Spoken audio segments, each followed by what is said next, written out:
Have you ever been the only person in a room who knew the truth, but had to stay silent to survive? This is my story.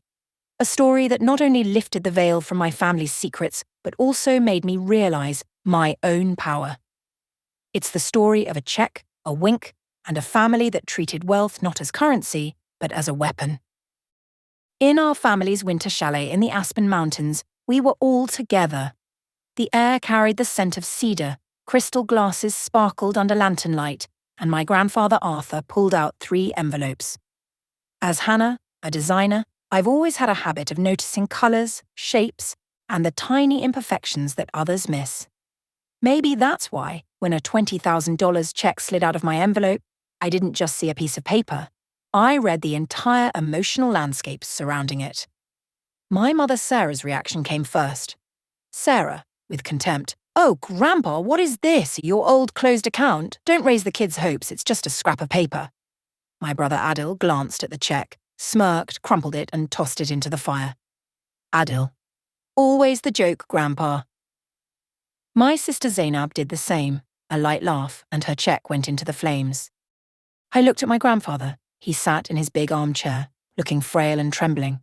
But then, for a moment, he looked at me. There was a sparkle in his eyes, one meant only for me. And then, a slight wink, barely noticeable. I said nothing. My heart was pounding, but my face showed nothing. I picked up the check that my mother had thrown on the table, carefully folded it, and slipped it into the inner pocket of my coat. That night, I couldn't sleep. I placed the check on my bedside table and stared at it until the sun rose behind the mountains, painting the snow in gold and purple hues. At 9 a.m., I stood in the local bank.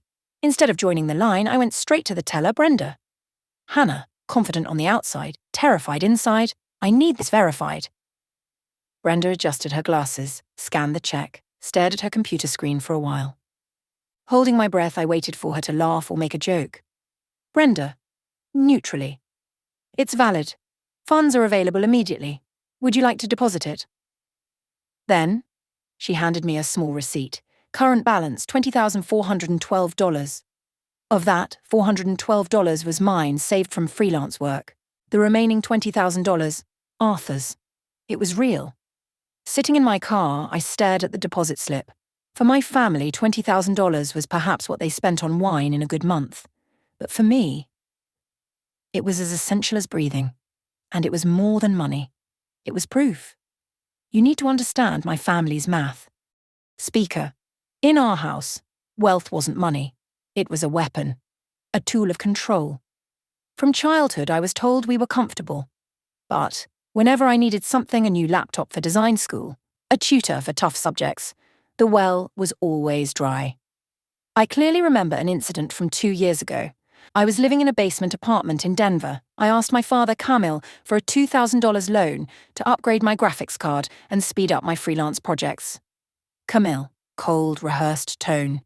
"Hannah, we can't just hand out money like that. You need to learn the value of money. If you can't sustain your little art hobby, maybe you should find a real job." 2 days later, my brother Adil came home in a new $80,000 Range Rover. He had no job, just a tech startup idea. When I asked my mother, she said, "Sarah, it's for his image, Hannah. To attract investors, he needs to look successful. It's an investment. You wouldn't understand. You don't have a business mind." That phrase, "you don't have a business mind," became a cage for me. The justification for everything. They told me my grandmother had left a trust fund for me. $680,000, but they were keeping it in a safe account because I was too creative and couldn't manage wealth. They were protecting me from inflation. But now, in that frozen car, staring at the $20,000 deposit slip, everything became clear. The Range Rover. Constant vacations, investments in Adil's failed ventures. This wasn't family money. It was my money. They weren't protecting me from inflation. They were protecting their lifestyle from my inheritance. I didn't feel anger, nor relief, just a cold, icy clarity. They saw me only as an artist who fills lines with colour. They forgot that my job isn't just making things beautiful. My job is spotting when a pixel is out of place. My job is recognising the hidden structure behind a facade. And for the first time in my life, I wasn't seeing them as parents. I was seeing them as flaws in a design, and I was going to fix it. I went straight to Grandpa Arthur's private residence in the woods, not the main lodge. He was sitting by the window in his study watching the snow fall. He no longer looked frail. He looked like a man who'd been waiting a long time. Arthur, without turning, you went to the bank. Hannah, yes, it cleared. $20,000, but why? Arthur turned his chair. His eyes were sharp and piercing, free of the haze he wore in front of my parents. Arthur, because I needed to know if anyone in this family still had courage. Adil burned his check. Zainab burned hers. You kept yours. Sit down, Hannah. We don't have much time. Hannah, the trust fund. It's gone, isn't it? Arthur, sighing heavily. I suspect so. Your grandmother left that money for you, $680,000. It was supposed to come to you at 25. Your father told me you deferred it. He showed me emails from you saying you weren't ready. Hannah, I never sent those emails. Arthur, I believe that now, but I need proof. I'm old, but not dead. Without proof, they'll declare me incompetent and take everything. They're already talking about power of attorney. At that moment, my phone buzzed. My mother's text. Where are you? Adil needs his logo for the pitch by noon. Don't be selfish. I showed the phone to Arthur. He read it and laughed. Arthur. Selfish, that's their favourite word for you, isn't it? Hannah. If I don't do it, they'll cut me off. Phone bill, apartment lease. Arthur, interrupting. Let them. You have $20,000 now, you're free. I looked at the text again. Adil needs a logo. For years, I jumped at their every snap, designing their cards, websites, logos for free, while they called my work cute, but not a real career. I typed back, no. The reply came instantly. Excuse me, who do you think you're talking to? Ungrateful child. We've given you everything. Do this, or don't come to dinner. I felt something strange in my chest. Not fear, not guilt. It was as if a heavy burden had lifted from my shoulders. Arthur, now I need one thing from you. I'm going to call a meeting. I'll tell them I'm transferring my estate soon, but first, I need a clean audit of the trust fund. I need you there. Hannah, they'll lie. Bring fake documents. Arthur, smiling. I know, and that's exactly what we need. I understood. He wasn't asking me to fight them. He wanted me to watch them get caught in the trap they built themselves. My phone was flooded with curses and threats from my parents. Useless. Lazy. Burden. I turned it off and looked at Grandpa. Hannah, I'm ready. The trap was simple, and that's why it was perfect. Arthur picked up the phone and called my father. Speaker on. Arthur, in a trembling, weak voice. Camille, I've been thinking. I don't know how much time I have left. I want to transfer the estate to you and Sarah now. Avoid probate taxes. Camille, voice bursting with joy. Dad, that's very wise. We'll come right away to sign. Arthur, not yet. My attorney, Mr. Shahid, wants a clean audit first, just a formality. Tomorrow at noon, bring all financial statements for Hannah's trust fund to his office. As soon as he approves, the $20 million estate is yours. Silence on the line. Camille, stammering. Of course, we have all the records. We'll be there. Arthur hung up and looked at me.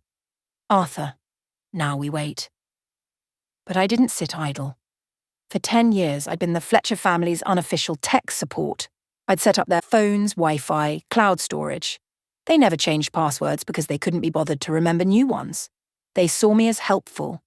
And you don't hide things from your helper because you think she's not smart enough to understand what she's seeing.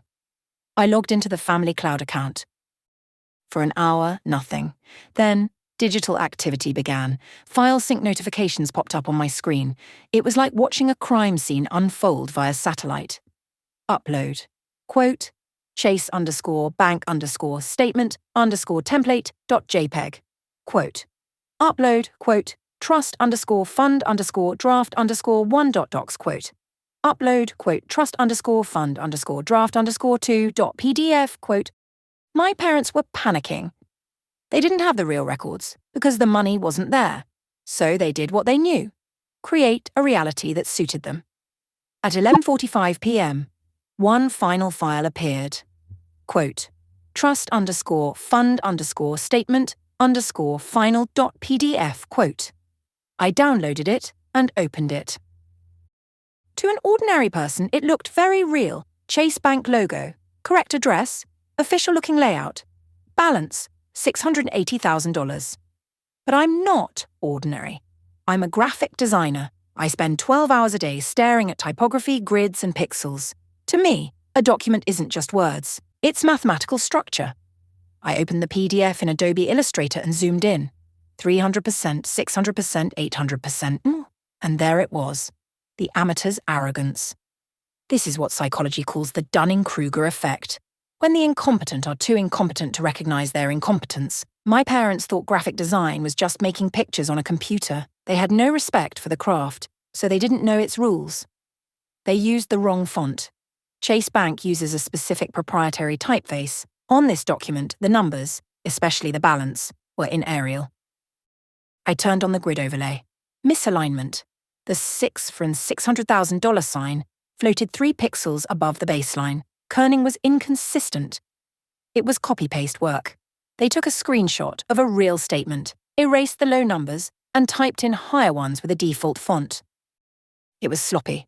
It was insulting. And it was exactly what we needed. I checked the file's metadata. Created, yesterday, 11:42 p.m. Application, Adobe Photoshop, CS6. Author, Camille's MacBook Pro. They hadn't just lied. They'd left a digital fingerprint of their crime. They were so arrogant in their superiority, so convinced Arthur was senile and I was stupid, that they handed me the murder weapon with their fingerprints all over it. I saved all the evidence. Hannah, to Arthur, they took the bait. Arthur, good work? Hannah, no, they used Arial font. Arthur, smiling, then see you in the boardroom tomorrow. Mr. Shahid's office. The room was designed to intimidate. Mahogany wood, glass walls, 20 floors above the city.